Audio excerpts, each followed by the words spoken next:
भक्ति और ज्ञान में, द्वैत और अद्वैत में परस्पर किंचन मात्र भी विरोध नहीं है। भक्ति में ज्ञान बाधक नहीं है, प्रत्युत भक्ति का आग्रह बाधक है। और ज्ञान में भक्ति बाधक नहीं है, प्रत्युत ज्ञान का आग्रह बाधक है। पुस्तकीय ज्ञान अथवा वाचिक बातूनी ज्ञान होने से ही उसमें भक्ति द्वैत भावना बाधक दिखती है।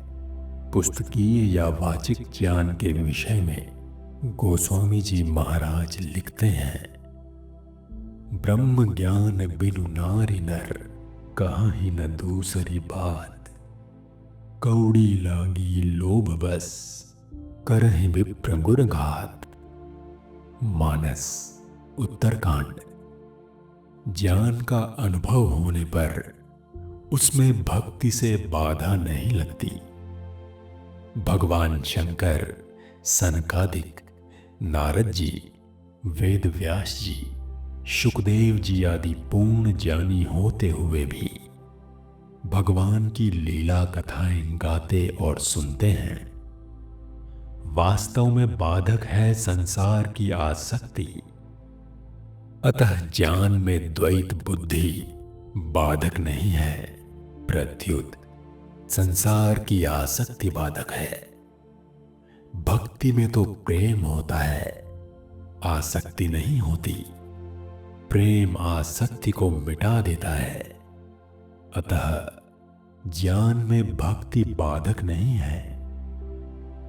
जब साधक पहले ही अपनी धारणा बना लेता है कि परमात्मा निर्गुण ही है या परमात्मा सगुण ही है, द्वैत ही ठीक है या अद्वैत ही ठीक है, तो फिर उसको वैसा ही दिखने लग जाता है।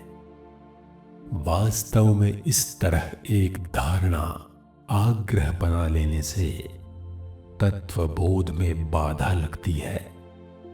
विभिन्न संप्रदायों में हाँ में हाँ मिलाने वाले लोग तो अधिक होते हैं, पर अनुभव करने वाले बहुत कम होते हैं।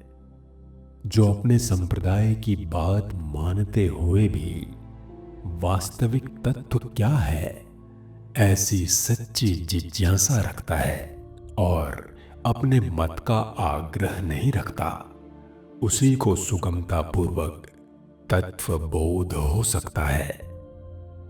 वास्तव में ज्ञान और भक्ति में कोई फर्क नहीं है। ज्ञान के बिना प्रेम आसक्ति है और प्रेम के बिना ज्ञान शून्य है। परंतु ज्ञान मार्गी भक्ति मार्गी का तिरस्कार, उपेक्षा, निंदा या खंडन करता है तो ज्ञान की सिद्धि में बाधा लग जाएगी। और भक्ति मार्गी ज्ञान मार्गी का तिरस्कार करता है तो भक्ति की सिद्धि में बाधा लग जाएगी। वास्तव में अभेदवादी भेदवादियों की जैसी निंदा करते हैं, वैसी निंदा भेदवादी अभेदवादियों की नहीं करते। भेदवादी केवल यह कहते हैं कि अभेदवादी मायावादी हैं, क्योंकि वे संसार को माया मानते हैं। परंतु वास्तव में अभेदवादी मायावादी नहीं है, प्रत्युत ब्रह्मवादी हैं। वेदांत पढ़ने वाले कोई कोई अभेदवादी व्यक्ति भक्ति को पराधीन, छोटा बताते हैं। वास्तव में भक्ति परम स्वतंत्र है। भक्ति स्वतंत्र सकल सुख खानी। मानस उत्तरकांड।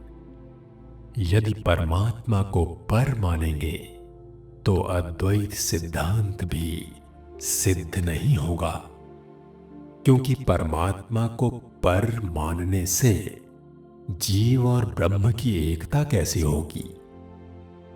अतः परमात्मा पर नहीं है, प्रत्युत स्व है।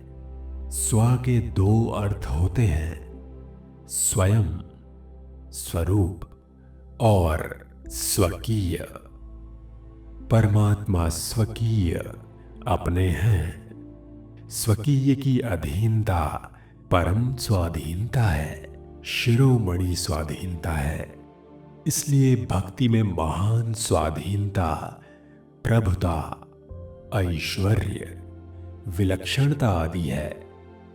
अभेदवादी कहते हैं कि भक्ति में भगवान और भक्त ये दो होते हैं और दूसरे से भय होता है।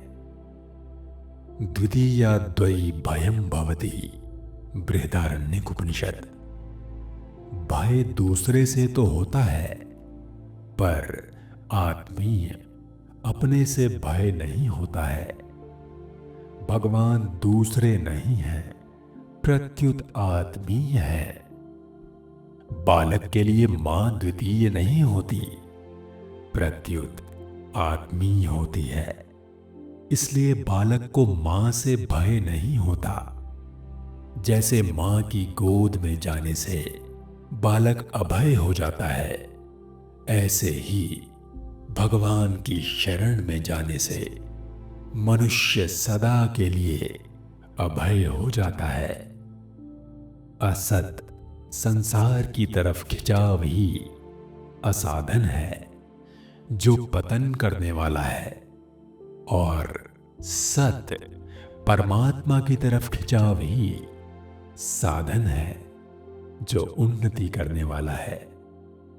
ज्ञान से बातें तो समझ में आ जाती हैं, पर संसार का खिंचाव नहीं मिटता। संसार का खिंचाव तो प्रेम से ही मिटता है।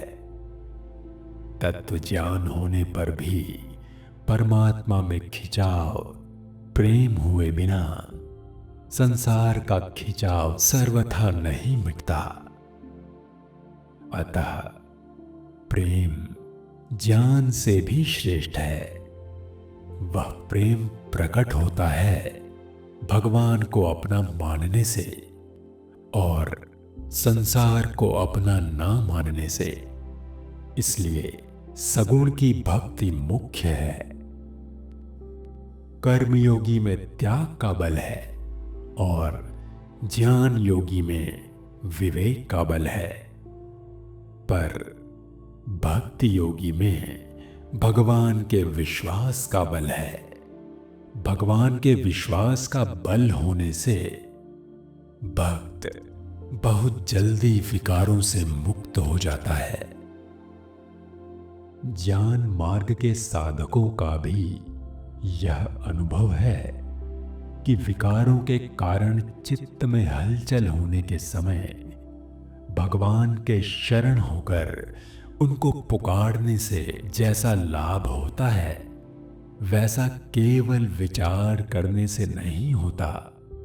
इसलिए भगवान ने ज्ञान मार्ग के साधक के लिए भी अपने परायण होने की बात कही है।